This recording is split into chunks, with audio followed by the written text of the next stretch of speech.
amado Jesucristo. Amén y amén.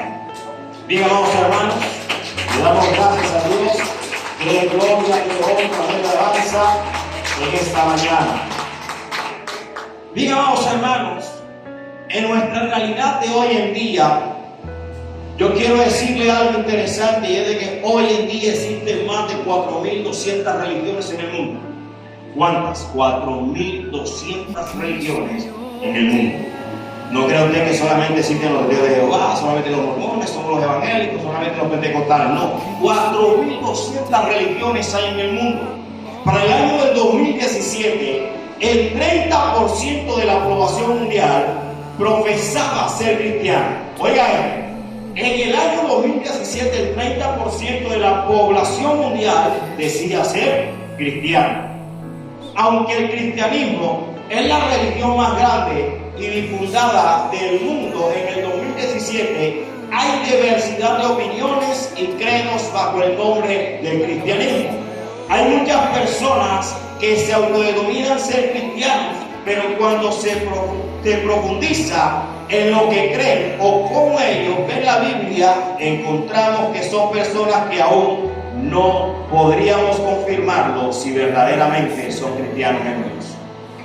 Hoy en día vemos algo interesante, amados hermanos, de que hoy en día usted a cualquier persona le pregunta y dice: yo soy cristiano. Cualquier persona te dice amén. Cualquier persona te dice: Dios te bendiga.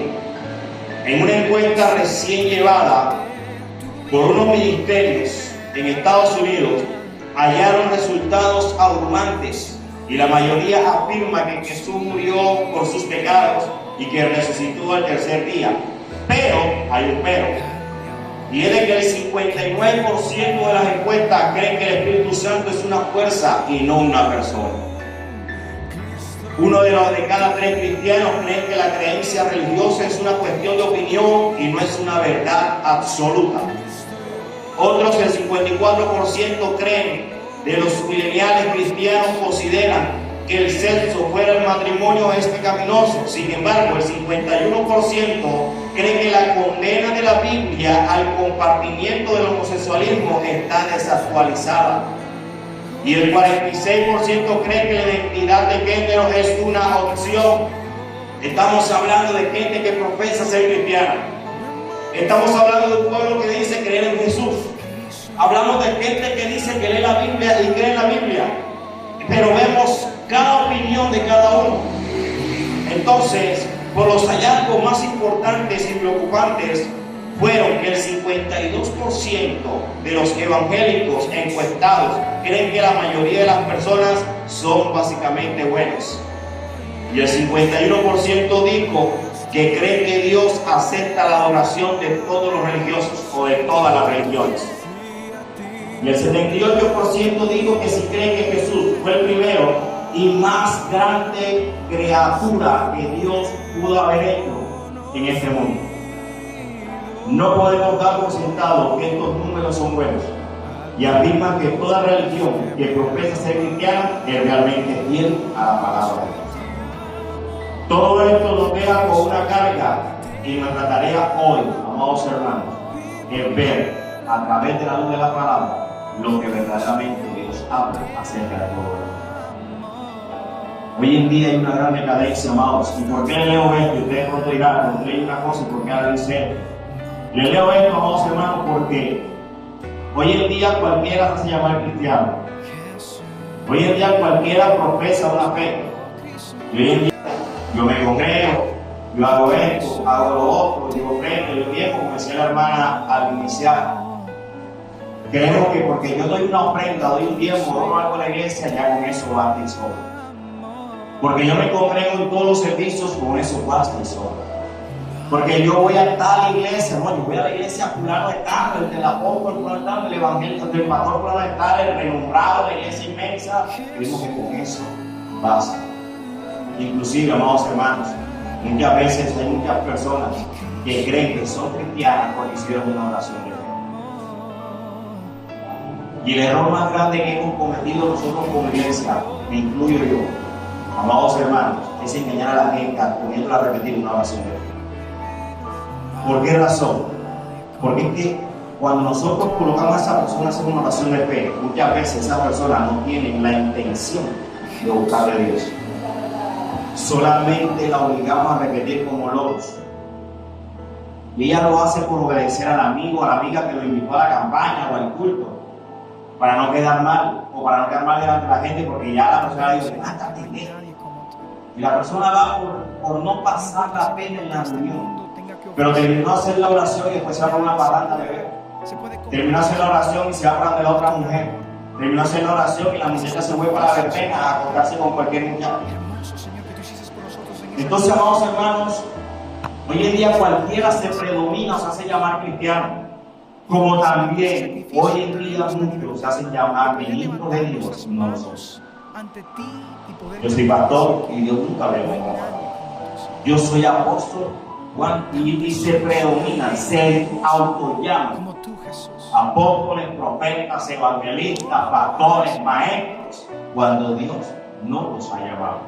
Por eso le leí las estadísticas de hace 6 años atrás. Ahora, imagínense usted todo lo que ha ocurrido durante estos 6 años que no se ha levantado. Hoy en día hay una fiebre apostolitis y de profeticis. Gente profeta y gente apóstoles. Y como siempre se le he dicho, amados hermanos, y yo hablo la verdad. Yo no hablo para agradar a nadie ni para que nadie se sienta gozoso. Como estos falsos profetas de Ezequiel, capítulo 13, hoy en día existen millares de falsos apóstoles, porque hoy en día no hay apóstoles. Teológicamente, bíblicamente, no hay más apóstoles. El último apóstol fue el apóstol Pablo. Pablo lo dijo en la primera carta a los Corintios: yo, el último de todos los apóstoles, como un abortivo, fue el último que pudo ver a Jesucristo crucificado. Amado, una persona para que pueda ser apóstol tiene reglas y normas para poderlo ser, y una de ellas que tuvo que haber visto al Cristo crucificado cara a cara. No en un sueño, no en una revelación, no que hoy cogí una revelación y el Señor se me apareció. No. Tuvo que ser cara a cara. Segundo, tuvo que haber sido instruido por el mismo Señor Jesucristo. Los apóstoles, cuando Él los escogió, y el mismo Cristo es el que lo llamó. No es un hombre. Hoy en día hay una cantidad de apóstoles que son puestos ¿por qué? Por hombres. La Biblia dice que el que los pone es el mismo Señor. Y el Señor escogió a 12 y ya de último llamó al apóstol Pablo. ¿Dónde? En camino a Damasco se le aparece, dice aún Pablo: yo, yendo a Damasco, se me ha aparecido un resplandor, y en medio del resplandor se me apareció un hombre que se identificó como el Cristo. Este hombre me dijo cuánto me costaba servirle a él. Este hombre, dice el apóstol Pablo, que este hombre que se le apareció en Damasco le instruyó, le enseñó por largo tiempo. Amado hermano, así como el Señor habló con los 12 apóstoles, habló con el apóstol Pablo después de su conversión. Se le aparecía a Pablo todos los días y le enseñó. Por eso, amados hermanos, hoy en día mucha gente se hace llamar lo que Dios no le ha dicho que es. Y por esta razón la iglesia, amado hermano, vive en un mundo de fantasías, vive en un emocionalismo, vive en un fanatismo, vive, amado hermano, una fábula, creyendo cosas que Dios nunca ha dicho ni ha de decir, porque Dios es un Dios serio, y es un Dios santo, es un Dios puro, y Dios no juega con el sentimiento ni las emociones de la gente. Cuando Dios habla, ni siquiera le habla al sentimiento ni a la emoción. Cuando Dios habla, le habla al corazón del hombre. ¿Por qué? Porque Él vino a cambiar y transformar el corazón del hombre. No a cambiar tu cuerpo, no a cambiar tus sentimientos, no a cambiar tus emociones. Él vino a transformar tu alma, porque tu alma es la que está perdida. No es el cuerpo. Por ahí hay algunos que ministrando gente que barrigona para que rebaje. Oiga, eso es una falta de respeto para el Señor. Porque el Señor no vino a hacer a la gente delgada, ni a ponerle más seno a la que no tiene seno, ni nada de estas cosas. El Señor vino por el corazón del hombre. porque el hombre está perdido es dentro de su corazón, no desde el exterior. Amados hermanos, hoy vamos a hablar de Ezequiel. Pero antes de hablar de Ezequiel hay que saber quién era Ezequiel. Porque a veces pasamos por los libros y no sabemos ni quién es el que lo escribió, ni por qué lo escribió, y para qué lo escribió, y por qué Dios lo mandó a escribir. Y por eso entonces cogemos y sacamos de ahí doctrinas y enseñanzas que no van acorde a lo que Dios quiso decir. Ezequiel es el autor de este libro, y Ezequiel era un sacerdote que fue llevado cautivo a Babilonia en el año 597 antes de Cristo, o sea, aproximadamente casi 600 años antes de que naciera nuestro Señor Jesucristo.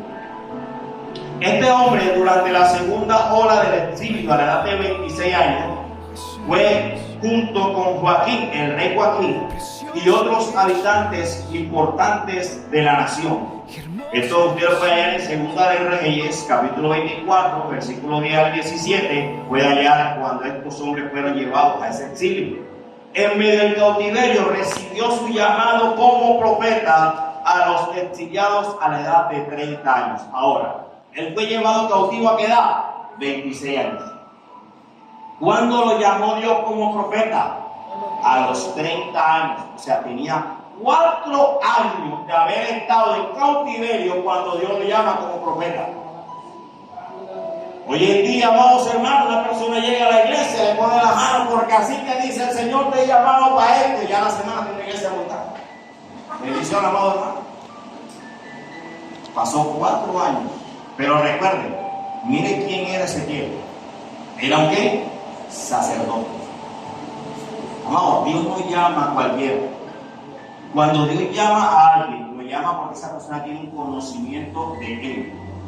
Hoy en día, amados hermanos, hay gente parada aquí en los atriles como pastores y no sabe ni siquiera dónde queda Sofonías. Usted lo pone a buscar a Habacuc y no sabe dónde está Habacuc. Usted lo manda a buscar el Apocalipsis y la está buscando por Génesis.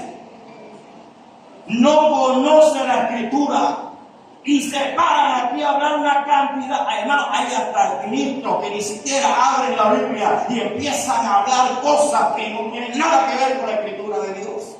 Cuando Dios llama a Ezequiel, lo llama siendo él un sacerdote, conocedor de la ley, un hombre que ya había sido estudiado y preparado, un hombre que sabía cómo eran las cosas de Dios, un hombre que conocía la ley de Dios, un hombre que estaba apto para hacer la obra del Señor. Hoy en día cualquiera es profeta.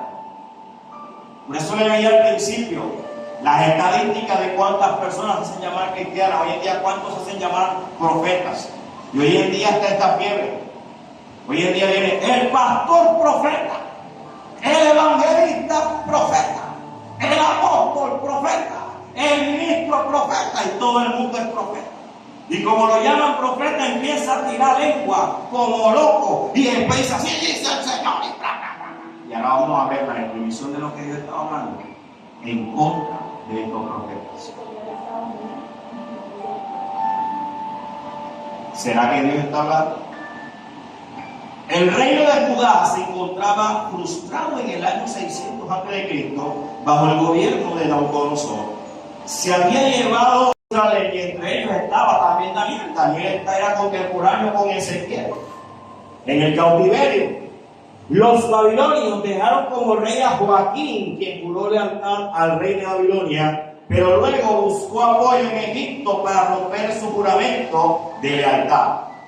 Por esta razón, Nabucodonosor incursionó nuevamente y esta vez se llevó al rey Joaquín junto con él a 10,000 habitantes de Jerusalén, entre los que se encontraba el profeta Ezequiel. ¿Por qué le estoy leyendo este contexto? Para que sepamos por qué Dios dijo esto, lo que dijo de los profetas falsos. Porque si yo le empiezo a hablar de los profetas falsos, me va a decir, bueno, ¿y eso con qué se come? Le estoy dando primero la entrada para que después se come el sancocho. Todo esto aconteció por una razón. Porque el pueblo de Israel no estaba andando como Dios le dijo que tenía que andar. Y una de las razones, amados hermanos, de que hoy en día la iglesia está como está es porque hoy Dios no está hablando lo que tiene que hablar, porque hoy en día hay tantos falsos profetas hablando del pueblo cosas que no es de Dios. Pueblo que está andando, te va a ir bien, vas a ser prosperado. Dios está viendo tu corazón y tiene un corazón bondadoso y en su corazón no hay bondad alguna. Entonces Dios no puede ir en contra de su santidad. Y Dios no puede hablar mentira. Porque si yo estoy mal delante de Dios, ¿cómo Dios me va a decir que yo estoy bien? Si yo estoy mal, ¿cómo Dios a mí me va a hablar de prosperidad? Cuando en mi corazón lo que hay es maldad. Esta mañana hablábamos con nuestro hijo. Que él decía, pero ¿por qué a mi abuelo le pasa esto? Y lo otro, que él está esto. Y él estaba haciendo cosas buenas. No está haciendo cosas buenas. Y te lo voy a decir el por qué. Le decíamos esta mañana. Porque él va a una iglesia, pero la iglesia no está en él. Él se congrega, pero cuando sale de la congregación es otra persona. Y en su corazón está el deseo que cada trabajo que hace, él tiene una intención de la ganancia que va a adquirir. Y el pensamiento que él tiene de la ganancia no es bueno delante de los ojos de Dios. Entonces, como Dios conoce el corazón del hombre y sabe lo que el hombre va a hacer, el negocio no le sale. Porque él decía, porque estaba a punto de firmar ya el contrato, el trabajo, ya lo iba a firmar, eran 10 millones de ganancia. Y cuando ya estaba por poner el lapicero, llamó el hijo de la señora y le dijo, mamá, ya no firmes nada, yo te voy a comprar la casa. Y ¡pah! Se le cayó el negocio. Y él llegó cabezón y este chico dijo esta mañana, mamá, ¿y por qué esto y por qué lo otro? Porque Dios conoce lo que está en mi corazón. Y si mi corazón no está bueno, a mi Dios no me va a premiar. Y hoy en día hay profetas que andan hablando de premio cuando lo que tú te mereces es un castigo. Y por eso a veces la gente se frustra y llega a la iglesia y se va porque dice, pero si a mí Dios me prometió, ¿cuál Dios te prometió bien si tú estás andando mal? ¿Qué Dios te está prometiendo riqueza cuando tú lo que te mereces es la muerte? Cristo nunca vino profetizando palabras bonitas. Y por eso era que le tenían rabia. Porque él le decía a los escribas y fariseos, arrepiéntanse, hijos del diablo. Él le dijo hijos del diablo a los fariseos y escribas, así frenteados. Hipócritas. Y hoy la iglesia no habla de esa manera. Pero habla del pecado. Amado hermano, a ese pastor no tiene amor. No es que el amor no es consentimiento, el amor es corrección. Dice la palabra que el padre que ama al hijo lo corrige, mas el que lo aborrece lo deja que haga con su vida lo que quiera. Amar es corregir. Amados hermanos, y vemos de que realmente Dios llama a Ezequiel, no en cualquier momento, amados. ¿En qué momento lo llamó? En un momento en donde el pueblo de Israel estaba en exilio, en cautiverio. Lo habían sacado de su tierra y estaba en una tierra ajena. Y como esclavo, no fue de paseo, no estaba de turismo. ¿Sabe qué dice la Escritura? Que cómo fue llevado el pueblo de Israel. Las mujeres les colocaban anillos en las narices. Y no era cualquier mujer, la de la nobleza. Porque Dios le dijo, a la nobleza la voy a avergonzar. Le colocaban anillos aquí, lo llevaban como un ganado, amarrados de aquí en cadenas y las iban jalando. Les colocaban collares de hierro y lo llevaban, así como tú ves las películas de esclavitud. Así llevaron al pueblo de Israel desde su tierra hasta Babilonia. Y no es como hoy en día que el preso lo llevan en un camión blindado y nadie lo ve. Caminando por todo el desierto y todas las naciones veían a Israel como lo llevaban, como un animal. Y Dios llama a Ezequiel en ese momento contra los profetas. ¿Qué dijo el Señor? Vino palabra de Jehová y dijo, habla contra los profetas de Israel que profetizan entre el pueblo judío de la época de Ezequiel. Había muchos falsos profetas, tanto que Israel, con el exilio babilónico, Estos falsos profetas de Israel, en su mayoría, tenían un mensaje optimista y positivo. Dios librará a Jerusalén y Judá de los babilonios, y los que ya están en el exilio volverán pronto a casa. ¿No se les suena esto como que familiar? Palabras ¿de qué? De optimismo y positivismo. ¿Será que eso no lo estamos viviendo hoy en día con los profetas que tenemos hoy? Donde el pueblo no está caminando como Dios quiere y supuestamente Dios le está diciendo: te voy a bendecir, te voy a prosperar, te voy a ensanchar, te voy a dar esto y te voy a dar lo otro, cuando yo sé en mi corazón que no estoy andando bien. Israel aparentemente creía que andaba bien. Aparentemente. ¿Y sabes por qué? Porque, amados hermanos, les voy a contar algo de historia de Israel en este tiempo. En estos tiempos, después que murió el rey Salomón, el reino de Israel se dividió en dos reinos: en el reino del norte y en el reino del sur. En el reino del norte se fueron 10 tribus y 2 tribus se quedaron en el reino del sur. Las 10 tribus que se fueron al norte, estas tribus se aliaron con los países de su alrededor y empezaron a prosperar, y empezaron a ganar, y empezaron a vivir bien. Ya no comían pan solamente, ahora había carne, había manjares, el cultivo estaba creciendo, habían negocios, las demás naciones venían a hacer negocios con ellos a hacer negocios con las demás naciones. El pueblo de Israel, del reino del norte, estaba próspero y se olvidó de Dios, de tal punto que empezaron a levantar altares a Baal. Y ya su Dios no era Jehová, ya su Dios era Baal, porque Baal le hizo crecer el cultivo, porque Baal le trajo la riqueza. Pero no se habían dado cuenta de que aunque ellos hicieran eso, ellos todavía le pertenecían a Dios. Y Dios no se iba a quedar quieto.